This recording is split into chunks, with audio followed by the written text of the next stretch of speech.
മാതൃഭാഷയുടെ വ്യാപനവും പരിപോഷണവും ലക്ഷ്യമിട്ട് നിയമസഭ പാസാക്കിയ മലയാള ഭാഷാ ബില്ലിന് രാഷ്ട്രപതി അനുമതി നിഷേധിച്ചു. അനുമതി നിഷേധിക്കുന്നുവെന്ന അറിയിപ്പിൽ കാരണമൊന്നും തന്നെ വെളിപ്പെടുത്തിയിട്ടില്ല. ഔദ്യോഗിക ഭാഷയായി സർക്കാർ ഇടപാടുകൾ പൂർണ്ണമായും മലയാളത്തിലാക്കുന്നത് തമിഴ്, കന്നഡ ഭാഷാ ന്യൂനപക്ഷങ്ങളുടെ അവകാശത്തെ ബാധിക്കുമെന്ന വിമർശനം ഉയർന്നിരുന്നു. മലയാള ഭാഷാ ബില്ലിലെ പ്രധാന വ്യവസ്ഥകൾ എല്ലാ സ്കൂളുകളിലും മലയാളം ഒന്നാം ഭാഷയാക്കുക എന്നതാണ്. നിയമനിർമ്മാണം, സർക്കാർ ഉത്തരവുകൾ, ജില്ലാ കോടതി വരെയുള്ള വ്യവഹാരം, PSC പരീക്ഷ എന്നിവയെല്ലാം തന്നെ മലയാളത്തിലാക്കുക.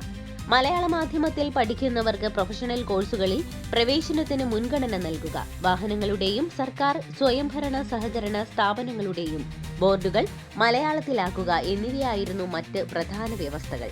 ഉമ്മൻചാണ്ടി സർക്കാർ പാസാക്കിയ ബിൽ അന്ന് ഗവർണറായിരുന്ന ജസ്റ്റിസ് P. സദാശിവമാണ് രാഷ്ട്രപതിക്ക് അയച്ചത്.